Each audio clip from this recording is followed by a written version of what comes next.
جی امتیاز صاحب، اب یہ کچھ پاکستان نے جو اقدامات کیے اس سے پہلے، اس میں بہت کچھ ہے. دہشت گردی میں ملوث افراد کی گرفتاریاں کی گئیں، پھر 2019 میں کالعدم جماعت الدعوہ کے سربراہ حافظ سعید کی گرفتاری عمل میں آئی، اور پاکستان نے اس قسم کے اقدامات کیے اور بہت جلدی کیے، یقیناً فیٹف کو نظر میں رکھ کر. تو یہ جو بات اب سے تھوڑی دیر پہلے کی گئی یہاں پر کہ پاکستان جو بھی کرتا ہے وہ مجبوری کے تحت اقدامات، بظاہر یہ لگ رہا تھا، لیکن آپ کو لگتا ہے کہ جب اب ہمارے ہاں بھی گھر کو درست کرنے کی بات بڑے اہم لیول پر کی جا چکی ہے، اس کو تسلیم کیا جا چکا ہے اس بات کو، تو کہیں نہ کہیں یہ سب جو آگے اقدامات کیے جا رہے ہیں وہ تبدیلی لانے کے لیے ہی سسٹم میں کہیں نہ کہیں اس کے اندر اول آنسر بھی شامل ہے، یا صرف FATF کو ذہن میں رکھ کر یہ سارے اقدامات ہو رہے ہیں؟ دیکھیے، یہ بہت اچھا ایک منصوبہ تھا جو ہم پہ مسلط کیا گیا، لیکن اس میں ہمارا ہی بھلا ہے، اور بھلے وہ مسلط کیا گیا یا ہم نے قبول کیا، لیکن اس سے چھٹکارا نہیں تھا. اب دیکھیے نا کہ وہ ایک بڑے صاحب ہیں، وہ یہ کہتے ہیں اس ملک میں ایک بینکاری نظام کی یہ حالت ہے یا اس کو ایکسپلائٹ کرنے کی. وہ کہتے ہیں کہ مجھے معلوم نہیں ہے کہ میرے پرسنل اکاؤنٹس میں کون لوگ پیسے جمع کراتے رہے ہیں. آج کے دور میں آپ مجھے بتائیں کون سا وکیل، کون سا جج، کون سی شعور شخص اس بات کو تسلیم کرے گا کہ ان کے اکاؤنٹ میں، ان کو پتہ ہی نہیں تھا، بڑے بھولے تھے. ہم دعا کرتے ہیں کہ ہمارے بھی کچھ ایسے اکاؤنٹ ہوں جہاں پہ اس طرح باہر سے. مبشر صاحب نے اس بات کا اظہار کیا بھی تھا ٹویٹر پہ. نہیں، وہ اصل میں میرا ہی پیسہ تھا، وہ غلطی سے ان کے اکاؤنٹ میں چلا گیا، مجھے میں تو واپس مانگ رہا ہوں ابھی. اچھا، اور دوسری بات یہ کہ اس ملک میں جتنا بھی حکمران طبقہ ہے، حکمران طبقے میں ہمارا بزنس مین بھی آتا ہے جو ریئل اسٹیٹ میں کام کرنے والے ہیں، جو کہ شناختی کارڈ اور بینک اکاؤنٹ کے ذریعے کام ہی نہیں کرنا چاہتے ہیں. اس ملک میں بڑے اداروں سے وابستہ لوگ ہیں جن کی بڑی ٹرانزیکشنز ہیں، لیکن وہ کیش میں کرنا چاہتے ہیں. اور اس میں ہمارے خود صحافتی ادارے بھی اس میں شامل ہیں، جو کہ ہم دوسروں کو لیکچر تو بہت دیتے ہیں، لیکن اگر آپ اپنے ان کے اندر کے حالات دیکھ لیں کہ وہ کس طرح ٹیکس چوری کرتے ہیں، ملازموں سے کاٹتے ہیں لیکن ملازمین کو، ورکرز کو دیتے نہیں ہیں، 2 مہینے تنخواہیں نہیں دیتے. تو یہ مسئلہ ہمارے ایک مائنڈ سیٹ کا ہے، اس منافقت کا ہے جس منافقت میں ہماری یہ ریاست پل بڑھ رہی ہے، پروان چڑھ رہی ہے. اس کا تعلق صرف ایک وزیر اعظم سے، دوسرے وزیر اعظم سے نہیں ہے، بلکہ مائنڈ سیٹ سے ہے. جب تک یہ مائنڈ سیٹ تھوڑی بہت تبدیل نہیں ہوگا، اس وقت تک لوگ اپنے پیسے چرانے کے لیے، TTs کے لیے، ٹیکس چرانے کے لیے، ٹیکس ایویٹ کرنے کے لیے وہ راستے تلاش کرتے رہیں گے. تو اس لیے بڑا اچھا ہوا ہے کہ فائنینشیل ایکشن ٹاسک فورس کا ایکشن پلان آیا، اس کے تحت بہت ساری تبدیلیاں دیکھنے میں آئی ہیں، اور اسی کی وجہ سے پاکستان کا جو بینکاری نظام ہے دس از ناؤ ایٹ اے پار، یعنی برابر ہو گیا ہے بہت سارے ترقی یافتہ ممالک کے نظام کی طرح. البتہ اس میں ابھی کام بہت ہونا باقی ہے، کیونکہ ہمارے ہاں جو بابو مائنڈ سیٹ ہے وہ تبدیلی نہیں چاہتا. وہی بابو مائنڈ سیٹ سیاستدان کو بھی اور دوسرے جو بزنس مین ہیں ان کو راستے دکھاتے ہیں کہ کس طرح آپ لوگوں کو اس سسٹم کو ڈاج کریں. تو جب تک اس سسٹم کو ڈاج کرنے کے راستے مزید بند نہیں ہوں گے، اس وقت تک ہم پہ اس قسم کا جو نظام ہے یا FATF کا ایکشن پلان ہے یہ بالکل رہنا چاہیے، گرے لسٹ میں رہنا چاہیے. اسی کے ذریعے بہتری آئے گی. مبشر، اب حماد اظہر صاحب کہہ رہے ہیں کہ نئے ایکشن پلان پر 2 سال کے بجائے 1 سال میں عمل درآمد کا ہدف ہے. یہ تمام گراؤنڈ ریالٹیز جس طرح امتیاز صاحب بھی بات کر رہے ہیں، سب کو دیکھتے ہوئے آپ سمجھتے ہیں کہ اس پہ عمل درآمد ہو سکے گا؟ پازیٹیو نظر آ رہی ہے ہمیں گورنمنٹ ویسے؟ جی بالکل، لیکن دیکھیں اگین جو بات ہو رہی ہے نا کمٹمنٹ کی ہو رہی ہے کہ کس حد تک آپ کر سکتے ہیں. ابھی کنسٹرکشن کے اس پہ آپ دیکھ لینا کہ پیسہ کہاں سے آ رہا ہے، باہر سے آ رہا ہے، کہاں آ رہا ہے، کہاں کو جا رہا ہے، کسی کو کچھ نہیں پتا، سب کو بوم نظر آ رہا ہے. اگر اس میں سے ہی کوئی ایسی چیز نکل آئی کل کو کہ یہ جو ہے منی لانڈرنگ کا پیسہ تھا جو یہاں سے راؤٹ ہو کے باہر گیا اور باہر سے اب واپس آیا، یا کوئی ٹیرر فائنینسنگ اس میں، تو پھر کہ ہم کیا کریں گے؟ تو ہمارے یہاں بدقسمتی یہ ہے کہ دیکھیے لاز بن دیتے ہیں، ہم چیک نہیں رکھتے. ہماری جیسے میں نے پہلے کہا پرو ایکٹیو اپروچ ہے ہی نہیں کہ ہمارے سامنے ابھی آپ کسی بینک چلے جائیں اور بینک والوں سے وہ آپ کو 10 طریقے بتا دیں گے. اب دیکھیے باہر کے ممالک میں بھی یہ ہوتا ہے کہ پیسے آپ لے جائیں بھر کے تو وہ بھی آپ کو ریفیوج دے دیتے ہیں. لیکن ہمارے یہاں مسئلہ یہ ہے کہ ہمارے یہاں کیونکہ کوئی چیک نہیں ہے، کوئی ویزیبل میکینزم ہے ہی نہیں کسی کے لیے کہ وہ یہ دیکھ سکے کہ، اور جب فیکٹ کی بات آتی ہے کہ ہماری ابھی بھی بلیک اکانومی جو ہے وہ بہت زیادہ ہے, آدھی سے زیادہ ہماری بلیک اکانومی ہے, تو ظاہر ہے اس کو ہمیں کم کرنا ہے, ہمیں کنٹرول لے کے آنا ہے. یہ اس بات پہ یقیناً آپ لوگ تینوں ہی اگری کر رہے ہیں کہ اب عمل درآمد اگر کیا جاتا ہے تو یقیناً اس میں فائدہ تو پاکستان کا ہی ہے. زرار, اکثر یہ ہوتا ہے, ہم لوگ یہ دیکھتے ہیں, اور جس طرح کے ریاکشنز کی آپ لوگ پہلے بھی بات کر رہے ہیں, اب پاکستان کو اب اپنی آفیشیل سطح کے اوپر اس بات کو ایکسیپٹ کرنے کی کتنی ضرورت ہے کہ یہ جو کچھ ہو رہا ہے اس میں پاکستان کے ساتھ کوئی بہت ہی, کیونکہ کچھ ریالٹیز سامنے موجود ہیں جس کی بنا پر پاکستان کا نام FATF کے اندر شامل کیا گیا, تو اس کو آفیشیلی ایکسیپٹ کرنے کی کتنی ضرورت ہے کہ یہ خامیاں تھیں, ان کو ہم درست کر رہے ہیں, بجائے اس کے کہ ہم جو ایک عام خیال ظاہر کرتے ہیں کہ ساری دنیا ہمارے خلاف سازش کر رہی ہے. نہیں, آئی تھنک ہمیں بہت چیزوں میں ریالٹی چیک کی ضرورت ہے, لیکن مجھے ریئلائزیشن سے زیادہ غرض نہیں ہے, مجھے ایکشن سے زیادہ غرض ہے, اور اگین بدقسمتی سے یہی ہوتا ہے. اچھا, آئی ایم کوشیسلی آپٹیمسٹک, اور وہ اس لیے ہے کیونکہ جو 27 پوائنٹس ہیں ان میں سے 26 پر تو آپ نے کر دیا ہے نا. اگر آپ 2 سال پہلے کی پکچر دیکھیں اور آپ آج کی پکچر دیکھیں تو زمین آسمان کا فرق ہے ان ٹرمز آف کمپلائنس. ایک پوائنٹ رہتا ہے, اینڈ آئی تھنک کہ اگر ہم اس پر ڈٹرمنٹلی کام کریں تو ہم یہ بھی اچیو کر سکتے ہیں. اور پھر مانا کہ it is a geopolitical tool of coercion, یہ بات میں مانتا ہوں, لیکن اگر آپ ان کی جو فرمائشی پروگرام ہے اگر ان پر آپ عمل کر کے ان کے سامنے دے دیں تو پھر ان کے پاس کم از کم جواز نہیں رہے گا. پھر اگر انہوں نے آپ کو نہیں ہٹایا تو بالکل میں بھی کہہ رہا ہوں گا کہ sir this is absolutely a conspiracy against Pakistan. لیکن پہلے آپ اس پر کمپلائنس کریں اور پھر یہ باتیں کریں. دوسری بات ہے کہ بالکل ہماری جو جنرل انڈرسٹینڈنگ ہے, اور میں عوامی لیول پر بات کر رہا ہوں جیو پولیٹکس کی, وہ بہت ایمیچرش ہے. ہم ابھی تک بات کر رہے ہیں کہ جی ہم اس بلاک کا حصہ بنے, ہم اس بلاک کا حصہ کریں, جب بنے جیسے کہ یہ 70 کی دہائی ہے اور کولڈ وار چل رہی ہے. The world has moved on. ہم بات تو کر سکتے ہیں کہ جیو اکنامکس کی بالکل کرنی بھی چاہیے, لیکن اس کو ایکچولی امپلیمنٹ کرنا, تو turn that into a reality, میں آپ کو بہت بہت کام چاہیے کرنا ہوگا اس پر. جی بالکل. ابھی ایک بریک کی طرف جاتے ہیں, اور آج کل صاحب بہت سارے انٹرویوز دے رہے ہیں انٹرنیشنل میڈیا کو, اور اب ایک انٹرویو انہوں نے امریکی اخبار نیو یارک ٹائمز کو بھی دیا ہے, اس میں بھی کچھ بڑے اہم ان سے سوالات کیے گئے جس کے انہوں نے بڑے اسٹریٹ فارورڈ جوابات دیے. جب بریک سے واپس آئیں گے تو اس کا بھی ذکر کریں گے.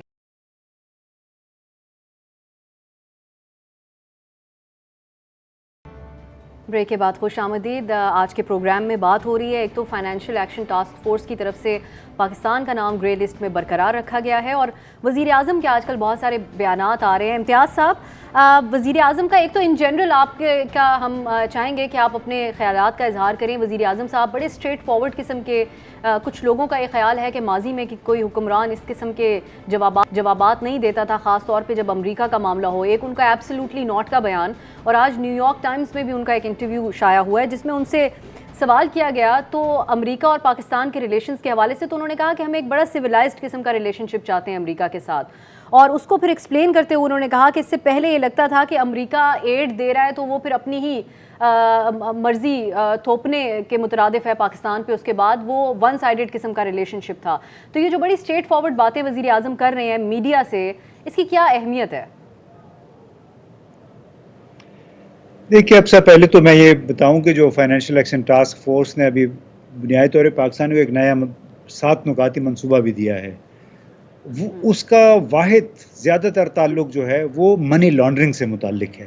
یعنی اس ملک کے اندر مختلف حوالوں سے, چاہے وہ ٹیرر فائنینسنگ ہے, چاہے کک بیکس ہیں یعنی ناجائز طریقے سے کمائی ہوئی دولت ہے, اس کو اس ملک سے باہر بھیجنے اور بینکوں میں جمع کرانے کے تمام راستے مسدود کرنا ہے. تو یہ وہ 7 نکاتی منصوبہ ہے جس کے حوالے سے حماد اظہر صاحب نے کہا ہے کہ ہم 1 سال کے اندر بھی اس پہ عمل درآمد کر سکتے ہیں. اس کے لیے قوانین میں مزید ترامیم کی ضرورت ہے. دوسرا, زرار بھائی کہہ رہے تھے کہ دنیا جو ہے تو ہیز مووڈ آن, یہ کوئی سر جنگ نہیں ہے, لیکن بصد احترام 12-13 تاریخ کو یونائٹڈ کنگڈم برطانیہ میں جو G7 کی کانفرنس ہوئی ہے, چوٹی کی کانفرنس, اس میں ان کے اعلانیے کے ذریعے باقاعدہ طور پہ نئی سرد جنگ کا اعلان کر دیا گیا ہے. اس میں چین اور روس کو نشانہ بنا کے یہ کہا گیا ہے کہ آئندہ جو جنگ ہے وہ جمہوری ممالک میں اور ان ممالک میں ہے جہاں پہ آمرانہ نظام ہے.